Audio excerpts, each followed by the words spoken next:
NTPC board ने 800 megawatt सिफत परियोजना के लिए 9,700 करोड़ रुपए के निवेश को दी मंजूरी। एनटीपीसी बोर्ड ने सिपतपुर सुपर थर्मल पावर प्रोजेक्ट के तीसरे चरण के लिए 9,790.87 करोड़ रुपए के निवेश को मंजूरी दे दी है। एनटीपीसी ने कहा कि एक नियामक फाइलिंग में कंपनी के निदेशक मंडल ने 19 सितंबर 2024 को हुई बैठक में Sipatpur super thermal power project stage तृतीय 1x800 मेगावाट के लिए 9,790.87 करोड़ रुपए की मौजूदा अनुमानित लागत पर निवेश को मंजूरी दे दी है। आयोजित बैठक में 11,130.98 करोड़ रुपए की वर्तमान अनुमानित लागत पर Darlipali super thermal power project stage द्वितीय 1x800 मेगावाट के निवेश को भी मंजूरी मिल गई है। नवरत्न का दर्जा हासिल एसजेवीएन लिमिटेड ने 36वीं वार्षिक आम बैठक आयोजित की। शेयरधारकों को संबोधित करते हुए सीएमडी सुशील शर्मा ने कंपनी की उपलब्धियों, परिचालन चुनौतियों और महत्वाकांक्षी विकास परियोजनाओं पर प्रकाश डाला। उन्होंने 30 अगस्त 2024 को प्रतिष्ठित नवरत्न का दर्जा हासिल करने में सभी हितधारकों के अटूट समर्थन के लिए आभार व्यक्त किया। संबोधन के दौरान सुशील शर्मा ने कहा कि जलवायु परिवर्तन के कारण चुनौतीपूर्ण जल विज्ञान स्थितियों को सामना करने के बावजूद एसजेवीएन ने अपने संचालन में लचीलेपन का प्रदर्शन किया। वित्त वर्ष 2023-24 में कंपनी ने अपने परिचालन जल, सौर और पवन ऊर्जा स्टेशनों से 8,489 MU उत्पादन किया।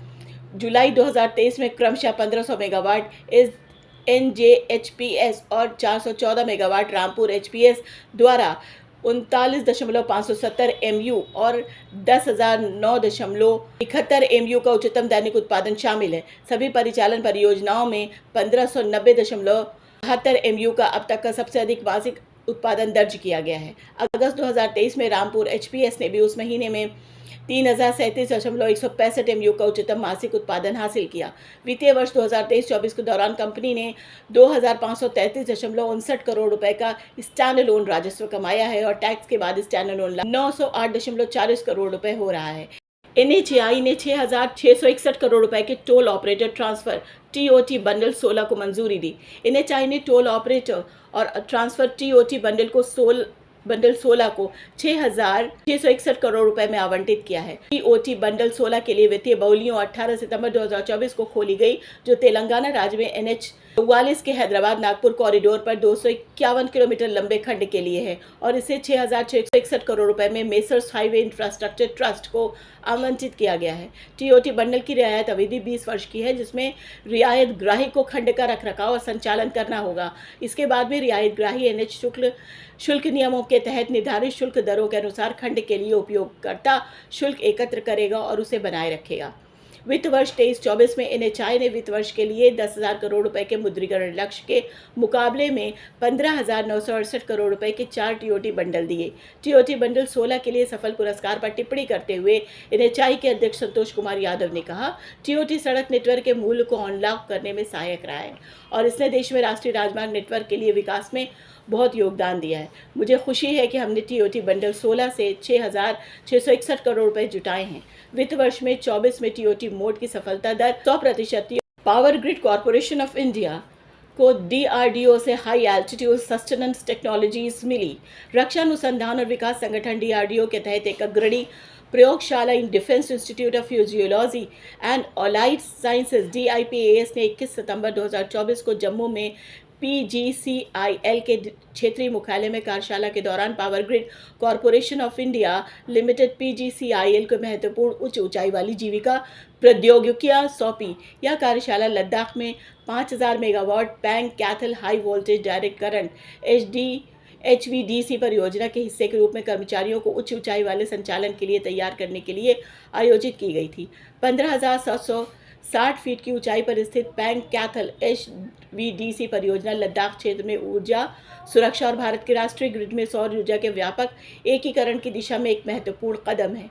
DIPAS द्वारा हस्तांतरित प्रौद्योगिकियां परियोजना के दौरान अपने कार्यबल के उच्च ऊंचाई वाले जीविका में PGCIL के समर्थन करेंगी।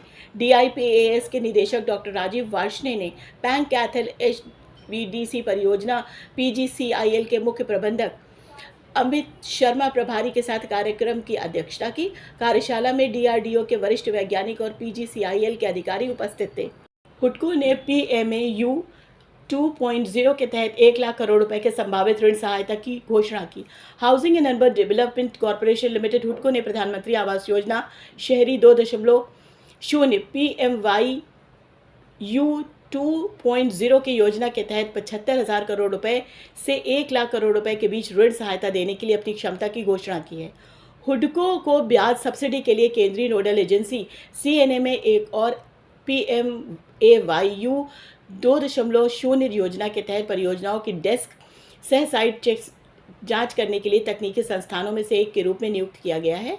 कंपनी ने कहा है कि PMAYU 2.0 योजना दिशा निर्देश परामर्श और क्षमता निर्माण के क्षेत्रों में हुडको के लिए महत्वपूर्ण अवसर भी प्रदान करेंगे। हुडको को RBI द्वारा एक गैर बैंकिंग वित्तीय कंपनी इंफ्रास्ट्रक्चर फाइनेंस कंपनी के रूप में पंजीकृत किया गया था। इससे पहले हुडको ने यमुना एक्सप्रेसवे प्राधिकरण के साथ विभिन्न परियोजनाओं के लिए ऋण के रूप में एक समझौता ज्ञापन पर हस्ताक्षर किए।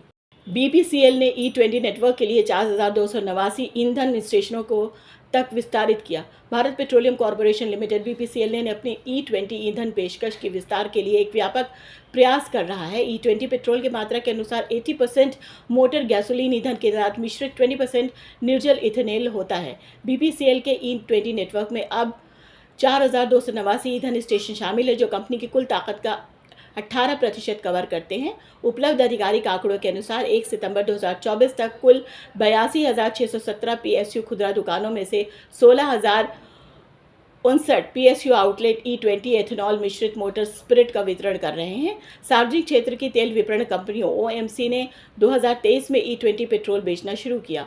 सरकार के अनुसार E20 2025 तक पूरे देश को कवर कर लेगा। पेट्रोल में इथेनॉल मिश्रण 15.8% तक पहुंच गया और नवंबर 2023 से अगस्त 2024 तक संचयी इथेनॉल मिश्रण 13.6% तक पहुंच गया। NTPC के निदेशक वित्त जयकुमार श्रीनिवासन ने CFO पुरस्कार से सम्मानित जयकुमार श्रीनिवासन निदेशक वित्त NTPC लिमिटेड को 19 सितंबर 2024 को ताज वेस्ट एंड बेंगलुरु में आयोजित एक ग्लिटरिंग समारोह में वर्ष के अग्रणी CFO पुरस्कार से सम्मानित किया गया है। यह पुरस्कार उन्हें पद्म भूषण पुरस्कार विजेता कृष्ण गोपाल कृष्णन द्वारा प्रदान किया गया। उन्हें भारतीय उद्योग परिसंघ CII के द्वारा प्रस्तुत CFO उत्कृष्टता पुरस्कार के लिए तीसरे संस्करण में इस प्रतिष्ठित पुरस्कार से सम्मानित किया गया है। कॉर्पोरेट पारदर्शिता, प्रशासन और वित्तीय नेतृत्व में उत्कृष्टता को मान्यता देने वाला प्रतिष्ठित पुरस्कार जयकुमार श्रीनिवासन NTPC के भविष्य के व्यवसाय को आकार देने में भूमिका निभा रहे हैं। यह पुरस्कार उपलब्धियों और पेशेवर योगदान को मान्यता देता है। NMDC राजभाषा कीर्ति पुरस्कार से सम्मानित भारत के सबसे बड़े लौह अयस्क उत्पादक और नवरत्न सार्वजनिक क्षेत्र के उपक्रम NMDC लिमिटेड को C क्षेत्र में स्थित उपक्रमों की श्रेणी में 2023-24 के लिए प्रतिष्ठित राजभाषा कीर्ति पुरस्कार से सम्मानित किया गया है। यह पुरस्कार नई दिल्ली में राजभाषा विभाग, गृह मंत्रालय द्वारा आयोजित हिंदी दिवस समारोह 2024 और चौथे अखिल भारतीय राजभाषा सम्मेलन में प्रदान किया गया। राजभाषा नीति के प्रभावी कार्यान्वयन के लिए NMDC को द्वितीय पुरस्कार से सम्मानित किया गया। ऊर्जा महारत्न ONGC ने CSR प्रथाओं में उत्कृष्टता के लिए पुरस्कार जीता।